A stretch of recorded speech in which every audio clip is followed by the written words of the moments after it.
Throughout history, there have been inexplicable phenomena. Paranormal experiences, mythical creatures, events that defy logic. Now, Sci-Fi Channel has assembled a team of investigators. 4 individuals with different expertise. You're suggesting it. And very different perspectives. Not at all. He doesn't believe anything. It's not that I don't believe anything. Together, they will search for the truth behind mysteries old and new. Woo, we're doing science. I love it. Archaeologist Bill Dolman. But how come there's no tangible evidence? Crime scene investigator Deborah DeBridney. Paranormal investigator Rich Dolan. I think that there is secret technology. And skeptic Rob Mariano. Kids finding errors already. The team behind Sci-Fi Investigates. Tonight, the Sci-Fi Investigates team explores the legend of Bigfoot. This area here has a lot of activity. A mysterious species of giants living deep in the woods. For centuries, they have fascinated and eluded witnesses around the world. I realized that wasn't a bear. It was something with a human footprint. What clues lie in the physical evidence? I think that there's an extremely high probability that an animal does exist. Does modern-day science hold the key to unlocking the mystery? Could it all be an elaborate hoax? Look at this. Look, Dad. Oh my God. Or will the investigators find new evidence? Following up on hundreds of reported encounters, the team travels to Oregon. We ran into a stench. It really stunk. And we began to hear screams. Where a mysterious sound pierces the night. Did you hear that? Bill, did you hear that? Yeah. And tests the limits of their belief. I definitely heard it. It was absolutely real. Now, Sci-Fi investigates Bigfoot.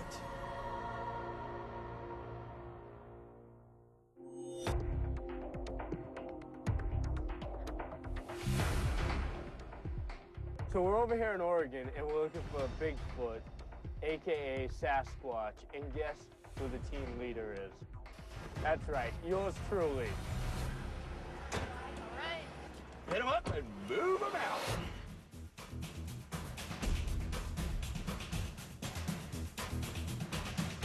The evidence that we're looking at here in this particular case is basically we have film of alleged Bigfoot sightings. We have casts of the feet of these so-called huge primates, and we have hair samples. And I personally think all of the evidence that they have for Bigfoot would be very easy to fake. Of course, Rob is like the kid at first grade who tells you that Santa's fake, like all the time, doesn't believe in anything. I really wanted to see some of the hard physical evidence. I have to say I'm interested in the fact that there have been more sightings than I thought that there were. I've been interested in a long time in a lot of fringe types of topics, most notably UFOs. My feeling is just because we haven't found a skeleton doesn't mean that there isn't an avenue for investigation here. I see your point, Rich, but these sightings have actually happened all over the world. It's not just here in the Pacific Northwest. And for all the sightings that we have, like Debbie said, we're still yet to produce a specimen. Actually, I'm more convinced about this than a lot of the paranormal things that we're going to be looking into, just from the background information we've gotten so far. Are you serious? Yeah. A lot of real scientific studies. My approach to this is to be as open-minded as possible, to take into account all the available information, including analyses, evidence both of the physical and anecdotal kind. Everybody was pretty much on the fence whether Bigfoot exists or not. Clearly, I know he does not. Dr. Fahrenbach. Hi. How are you? I'm Rob Mariano. Hi. We started off today meeting Dr. Henner Fahrenbach, who is an expert in several aspects of Bigfoot research. Sasquatches very often take little trees and twist them off. You can still see the hand imprint here and here. The breakage pattern indicates that it was done by a twisting motion and that it could not have been done by normal human strength. In other words, it had to be done by Bigfoot strength. People were tracking several tracks. They came to 2 of these twist-offs that were very fresh. They were still bleeding. Both of them had hair in it. He had some hair samples that are supposed to come from a Sasquatch creature, and he showed us under the microscope how there wasn't any hair coming from a known animal that looked exactly like the Sasquatch hairs. What's the longest track that you've seen or that you've heard Oh, of? the 18 miles, it's been tracked that I know. 18 miles. Yes. He showed us quite a bit of things. He showed us some cast footprints.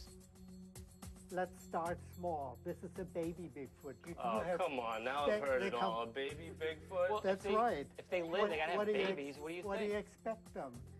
This is the size where they approximately start walking. And I did find that the 2 largest footprints showed a morphological feature in the middle that is often called evidence of a metatarsal hinge, which indicates that this clearly is not a big human. This is a 21-inch foot, so it's going to be, yes, right, roughly 10 feet. Wow. This is over 7 feet. Let me tell you something. If there's anything out there walking around with that big of feet, then I'm in a lot of trouble. And a lot of guys out there are. You know what I mean. Doctor, how many times a year do you get reports of sightings? And have you ever actually seen Sasquatch yourself? I haven't seen one personally. I've heard them numerous times. I got close enough once to smell it, and I found many footprints and trackways. What do they smell and sound like? The smell is extremely nasty. If you can think of a bum that has not washed for about half a year, you stick your nose in his crotch. That's what it smells like. It's a good visual. Okay. Apparently Bigfoot smells like crotch. Not ass, he smells like crotch. And that's straight from Dr. F. Rich, you believe in this? I'm still listening. I can tell you've just shut off completely. You're not No, I'm interested in looking listening. into this. Okay. I'm listening, but it seems like a little much. That's all I'm saying. No, Rob's whole attitude is he really likes to kind of make fun of the topics that seem strange to him. I have a more humble assumption than you, which is that I don't feel like I know everything. You, however, think you know everything. Wait, All I'm Rich. saying, Rich, is that this Right? and this is not real. I'm not the expert on everything. I just know more than Rich, and he's a little upset. What can I say? Let's see the 500 or film. 600 pounds. Right. We also watched the 2 most credible films, the Memorial Day film of Bigfoot running across the field, and also the Patterson-Gimlin film from 1967.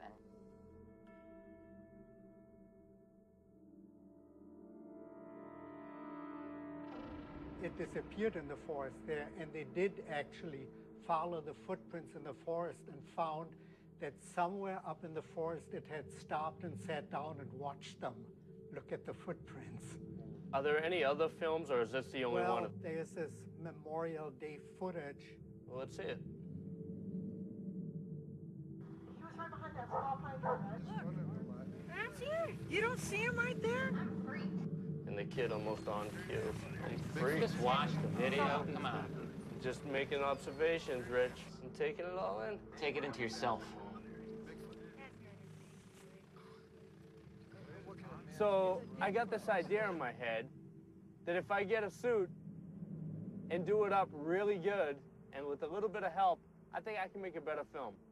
And next year we'll be watching the Mariano film.